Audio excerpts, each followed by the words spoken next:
La solitude fragile d'Alba, triste, n'a d'égal que la sienne. Elle en est le miroir. Leur silence sur une offense les a égarés, les a séparés. Dès lors, tout n'est que répétition. À nu, la jeune fille avance sur un fil de vie. Souvent, elle trébuche et se raccroche in extremis.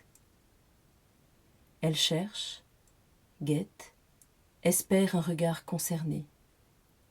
À défaut, elle repousse des limites jamais imposées.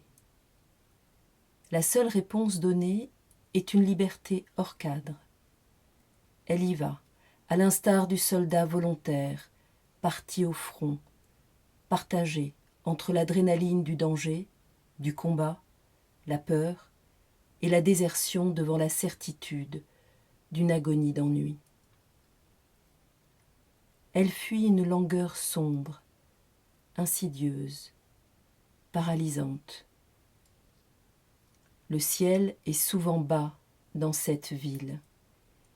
Il crache une bruine fine qui serpente en rigole sur les vitres des fenêtres de sa chambre sans horizon. Son regard éteint se cogne au reflet de demeures dupliquées, dénuées de tout. Au crépuscule des jours, dans une intimité dissimulée derrière les volets fermés, elle, les siens, les voisins, pourraient égrener un chapelet de mots et murmurer la prière reconnaissante des gens riches et heureux.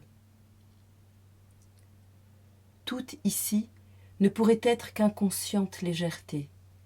Tout l'est sans doute pour les insouciants aveugles, repus d'une vie d'apparence et d'entre-soi. Ils se méfient d'un monde qu'Alba entend gronder, laissé sur le perron propre de leur villa.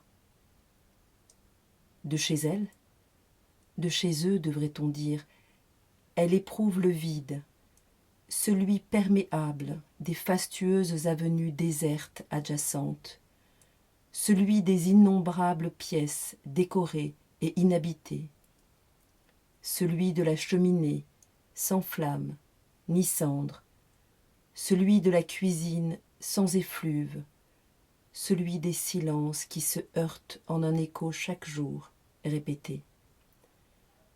Tourmentée, elle écoute résonner leurs âmes fatiguées. Elle fuit la cohabitation de leur solitude décalée. Le titre d'un livre lui revient à l'esprit. 100 ans de solitude, la leur se compte en milliers d'années. Alba a raté le tramway qui doit traverser la cité grise et la conduire à la gare.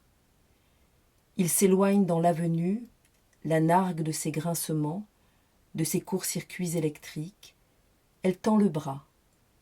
Une voiture s'arrête, elle n'a pas envie d'alimenter la conversation, reste polie pour le service offert.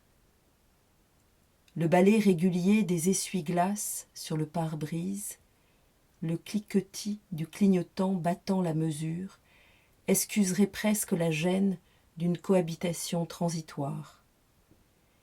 Ils ne font qu'en souligner la pesanteur. La nuit tombe brusquement. La pluie glisse sur la vitre, tout lui semble chagrin. Les lumières glauques et blêmes des réverbères donnent un air de ville fantôme agitée de convulsions désincarnées, voire de danses macabres. Derrière les fenêtres, elle devine des vies qui s'éclairent, une multitude de vies. Ces silences sont toujours peuplés d'histoires imaginaires, au souffle saisi de mondes qu'elle observe, postés dans son ailleurs. Alba pense à sa mère, seule, dans leur maison. Elle la devine. D'un geste machinal, elle a ouvert et croisé son peignoir, serrant sa ceinture d'un nœud glissant. Elle traîne, erre d'une pièce à l'autre. L'obscurité a gagné. Elle a choisi la facilité, les interrupteurs à portée de main des plafonniers. La lumière est crue, sans pli, ni courbe. Elle n'a pas cherché à allumer les luminaires doux, choisis avec goût il y a longtemps, dont chaque emplacement participait à l'harmonie du décor. Deux doigts tiennent une cigarette dont la cendre tombe d'oubli. Le vernis écaillé laisse entrevoir des ongles légèrement jaunis, négligés. Le bourdonnement constant du poste de radio meuble toutes les absences. Elle occupe la vacuité de son existence par des tris et d'interminables rangements.